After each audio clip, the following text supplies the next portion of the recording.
Hey everyone, it's Victoria with Nutrition by Victoria. Welcome to today's video. So in this video, I want to discuss what you can do in order to maximize your recovery from a calorie restrictive diet. When we calorie restrict, we cause changes to our metabolism, to the way our body functions, to our capacity to gain fat and use energy. And it's all because when we calorie restrict, we're putting our body in a state of starvation. So it changes our physiology. And it doesn't matter if you are, counting calories, restricting intentionally or not, following a 50-50 plate, doing low calorie density, doing some kind of keto, low carb diet. It's all a form of calorie restriction, carbohydrate restriction, and that triggers adaptive thermogenesis, metabolic damage, lowers your metabolism every single time. So I want to discuss things that you can do in order to start improving your metabolic recovery journey today, but also to prevent yourself from entering into metabolic damage as well, because it can happen unintentionally if you're not doing these things. So number one is to honor your appetite. When you're hungry, you need to eat. Otherwise, your body is going to eventually override your ability to control the things that you're choosing to put into your mouth, and you'll just want to eat everything. And when that happens, then you not only have created a situation where you've suppressed your metabolism, so your body's prone for fat storage, but now you're eating foods that are kind of giving you the double whammy, because you've primed your body for fat storage and now you're eating fatty foods that go right to your fat stores. So first tip is honor your appetite. Always eat as much as you want at every meal. Number two, the right foods. A high carb, low fat, plant-based vegan diet is the most optimal diet for human health.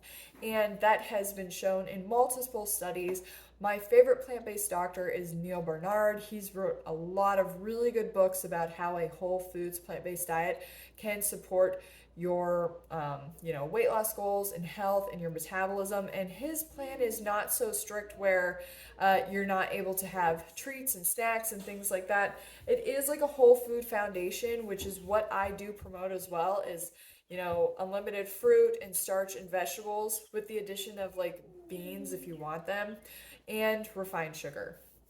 So refined sugar, you can use it to like increase satiety, increase energy, and it can look like, when I'm saying refined sugar, it can also be like juice and dried fruit and things that are just denser in carbohydrates. They have like a higher calorie density, and those can be like supplements to your whole foods plant-based diet that not only makes it more sustainable, but it also makes it extremely satiating, so that you can say no to the fattier foods, you can say no to the richer foods, you can say no to the non-vegan foods. So you want to focus on a high carb, low fat, plant-based vegan diet that's rich in fruits, vegetables, starches, with the addition of sugars per your taste, and you got a win-win situation.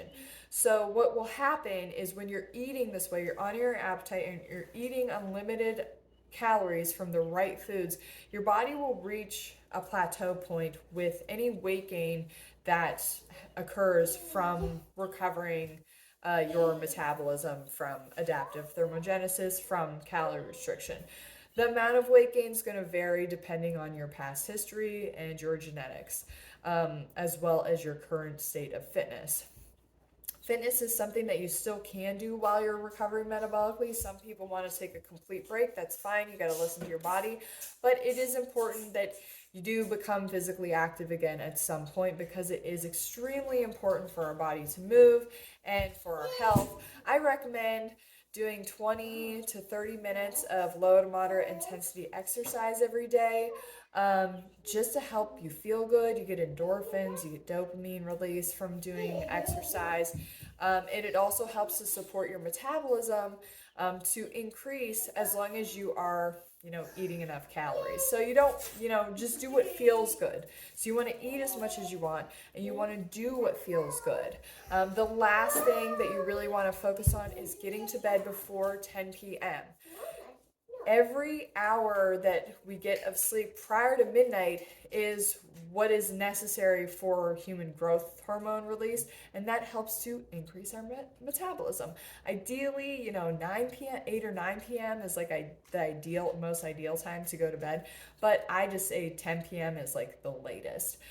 Whenever I go to bed past 10 p.m., I always feel not as fresh the next day. So make that a priority to get like 7 to 9 hours of sleep every night and get to bed before 10 p.m. And that's it for today's video. Remember to be patient with yourself. Sometimes it does require, to recover, to kind of block people out in their comments. I got a lot of them when I was recovering.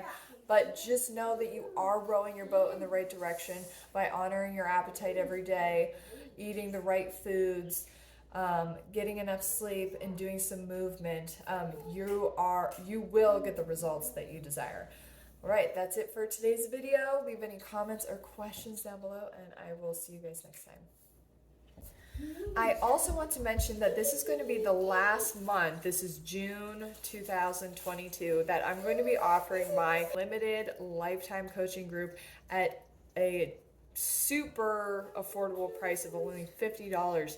You need to join this month because the price is going up and the parameters are changing. So I hope to see you in my group. The link is in the description box, and I will see you guys next time. Bye.